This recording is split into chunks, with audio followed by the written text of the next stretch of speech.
Demək, 10 yumurta hüceyrə yetişibsə, 30 yönəldici cisimcik əmələ gəlib.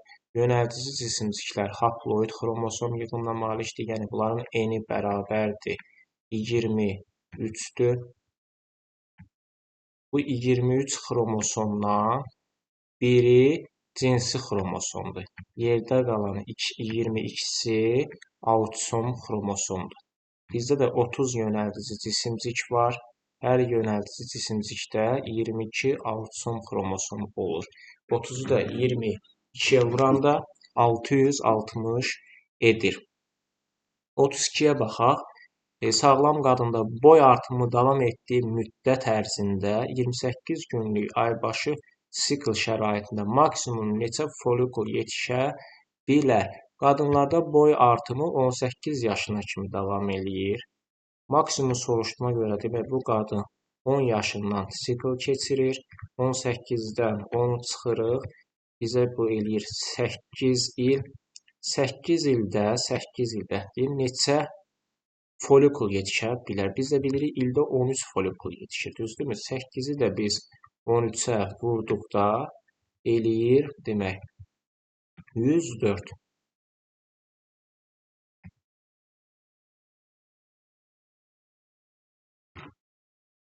Otuz-üçüncü sual. Orqanizmdə 12 yaşından fasiləsiz olaraq normal aybaşı sikli baş verən qızda hər yumurtalıqda 33 folikul yetişmişsə, bu qızın neçə yaşı ola bilər?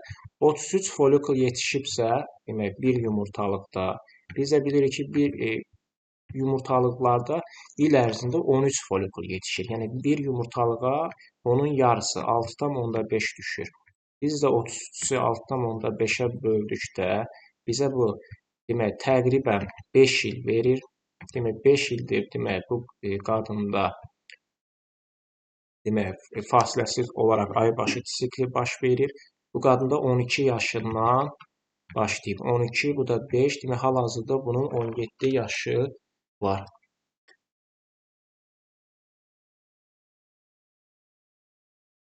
Otuz-dördə baxaq.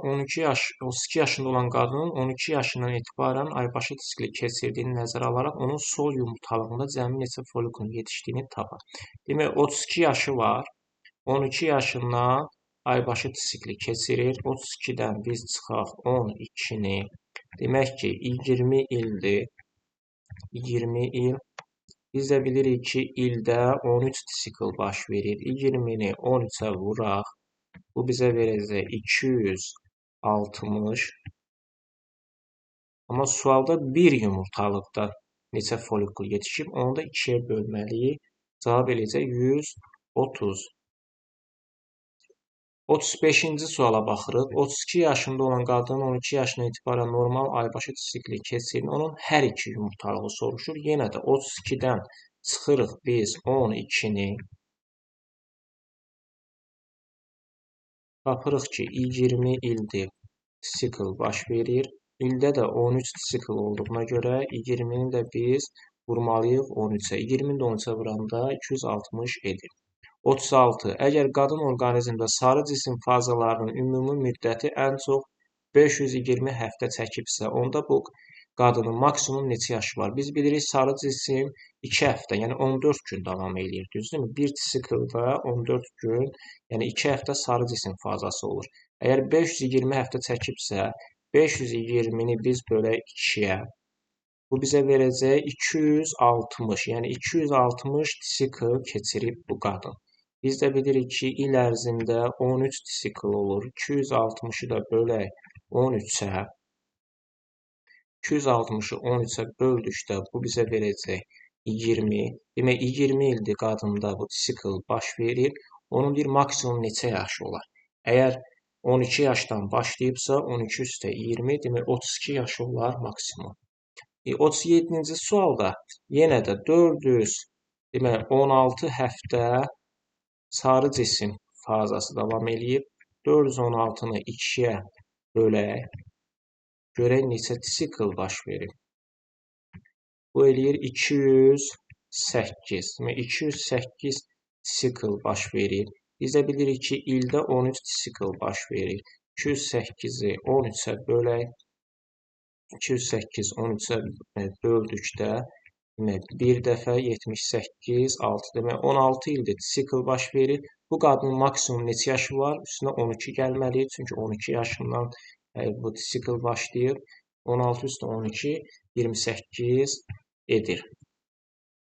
38-ci sualda ovulyasiyanın sayı 416-dır.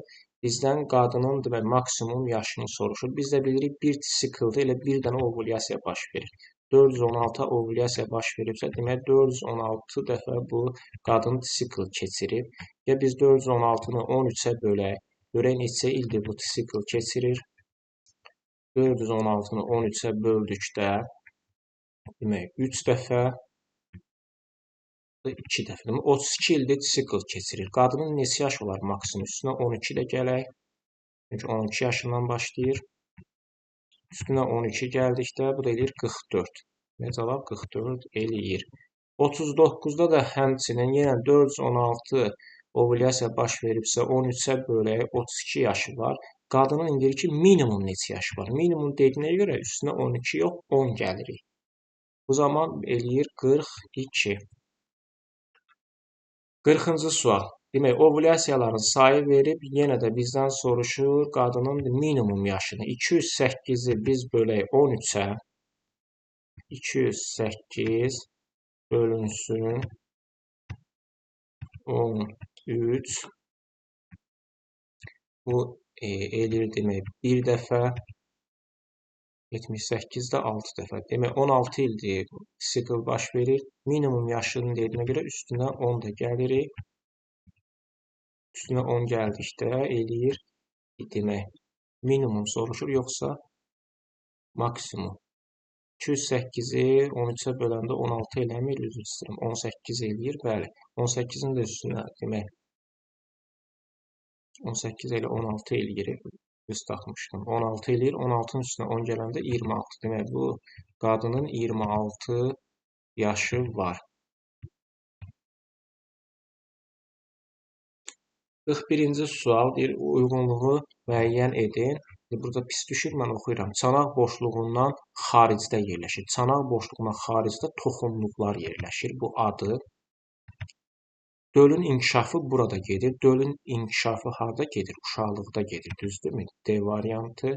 Yumurta hüceyrənin tam yetişdiyi orqandır. Yumurta hüceyrə düzdür, yumurtalıqda əmələ gəlir. Amma uşaqlıq borusunda tam yetişir. 42. Yetkin qadın orqanizmi üçün uyğunluğu müəyyən edin. A. Qadın orqanizminin ontogenizi başlayır. Biz də bilirik, ontogeniz uşaqlıq borusunda başlayır. Düzdürmü? Burada 2-yə aid uşaqlıq borusu, 2 adı. Yumurta hüceyrə əmələ gəlir. Yumurta hüceyrə yumurtalıqda əmələ gəlir. Yumurtalıq burada 1 rəqəmi ilə göstərilib.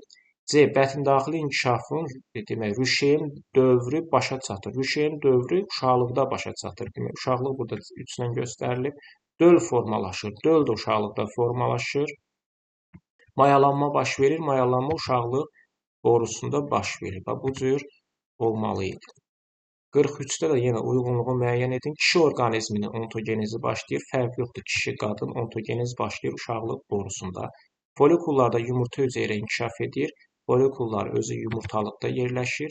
Orada yumurta hüceyrə inkişaf edir. Qarışıq sekresiya vəzisidir. Qarışıq sekresiya vəzisi yumurtalıqlardır. Ziqot əmələ gəlir. Ziqot mayalanma nəticəsində əmələ gəlir. Mayalanma uşaqlıq borusunda baş verir. Bətndaxili inkişafın rüşeyin dövrü başa çatır. Rüşeyin dövrü uşaqlıqda başa çatmış olur.